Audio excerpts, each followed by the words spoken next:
Here on Morning Report. The latest child poverty monitor shows the number of children living in hardship in New Zealand has dropped, and that's being welcomed by the Children's Commissioner, Judge Andrew Becroft. But he says there's still a lot of work to do. He's with me now in the Auckland studio. Good morning to you. Ata Mario. Just before we start in on the numbers, you are launching this at the City Mission today. Correct. And in Auckland here, actually not far from where you and I are speaking now. You drove past there this morning. Yeah, I drove up this morning, 7:30. There was a queue of what looked like 80 metres long of people waiting for what I presume last year was emergency benefits, grants, food packages and Christmas presents for kids. So while we can welcome the news that the increase seems to be over in material disadvantage and child income poverty, there's still work to be done. It's slightly come down, you're right, but We'll focus on that in a second. This was what time of the morning? 7:30 a.m. And a queue of, what did you say? I would have said about 80 metres long, yeah. Waiting for food and Christmas presents, you think? Correct, yeah.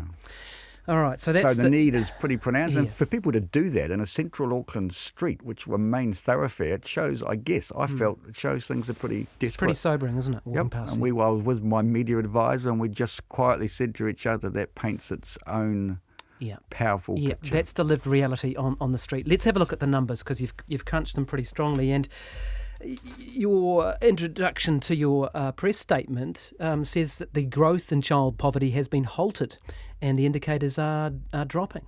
And that's encouraging. I mean, there's no one perfect holy grail type indicator, but if you look at actual material demonstrated disadvantage, there's been a drop there at the really sharp end from what was 85,000 kids doing without 9 essential items down to 70,000 kids doing without 9 essential items. That's really encouraging. Well, that is heading for 20% as a drop. It is. I mean, it's too early to tell whether it's a trend. Measurements in art and not a science.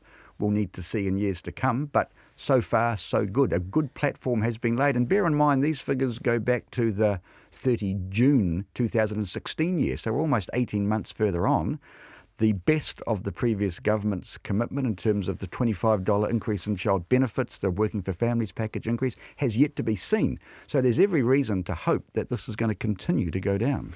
So that runs something counter to the narrative that we're driving along. Having acknowledged that there are big problems there, what you're saying is that from the best of the research, when you look at a figure like material hardship, it has dropped by 20% or possibly more. And I think Now that's a big drop, isn't it? Yeah, it's significant. As I say, each year the measurement process is not going to be perfect, but on the face of it, it's a big drop, and I think we can thank a stronger economy. Actually, I think we can acknowledge a much wider community effort. I think New Zealand has got the message. We realise there's an issue here. We realise we do badly for children. We do well for seniors, for instance. That's one of the least disadvantaged cohorts in the Western world, but our children are one of the most disadvantaged cohorts. Yeah, but you sat here a year ago with me, and we talked about you wanting to set a 10% target, didn't you? Absolutely right. And we and others hammered the government for not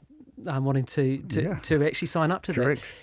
On the correct face me of if it, I'm it's wrong, been they've delivered. doubled it. Yeah, it's been delivered, yeah. And you're saying that this is before the increase in benefits cut in. Yeah, well, it's the 30th of June last year. Well, Started you had in a April. couple of months of it. Yeah, exactly right. So it could be greater than what is outlined here. What do you put it down to then? If it wasn't only the benefit changes because they hadn't had long to take effect. Stronger economy, I think. Much greater focused contribution by NGOs, community groups and charities. I mean, the groups that provide 2 pairs of shoes, dry raincoats, help with lunches, help with breakfasts, help with providing mentoring, homework space. I think there's been a really concerted effort, and it's a good example of how the government needs to set the safety net, but the community's got to be involved as well. I mean, this is something we can all own and all contribute to in our own way. I guess my main point from these good news figures is that we need more than one-off initiatives. That's happened in the past, and we've sort of rested on our laurels. It's got to be sustained. It's got to be committed. It's got to be continuous. I hope, for instance, as part of the 100-day package, there will be legislation that targets agreed measures for poverty obliges governments, all governments, to set targets that are published and reported on. I look forward to the day when we won't need an annual child poverty report because the government's telling us clearly what's going on. That's the hope. And we have a 2030 target signed up to, a Sustainable Development Goal, United Nations with 192 other countries, to halve child poverty by 2030. So that's our goal. When you look at the measures that the new government is promising, one of them is what they're calling the Best Start package, and it's the $60 a week for the new child. Now, the lower income earning families get that for 3 years, but everyone gets it for 1 year. Are you supportive of that approach, which would also see wealthy families get that money? Or is it your view that we need to target that money more specifically to target the families that we're talking about in these numbers? Yeah, an interesting component of this year's child poverty report is to confound the notion that poverty gradually increases as the income reduces. It's not a gradual increase at all. In fact, 60% of kids are untouched largely by material disadvantage. It's concentrated on the most disadvantaged quintile. So I think as night follows day, that's where you'd want to start. I mean, there are policy discussions.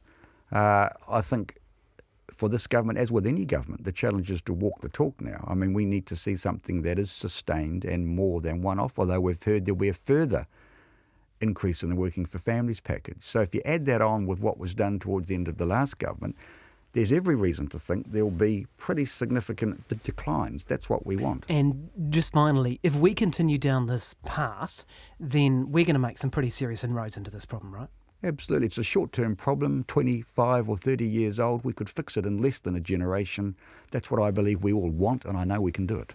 Thanks very much for joining us and for coming into the Guyon. studio. Really appreciate that. That is the Children's Commissioner, Judge Andrew Becroft. It's 5 to 8. Yes, I said it was 12 to 10 a little while ago. Sorry.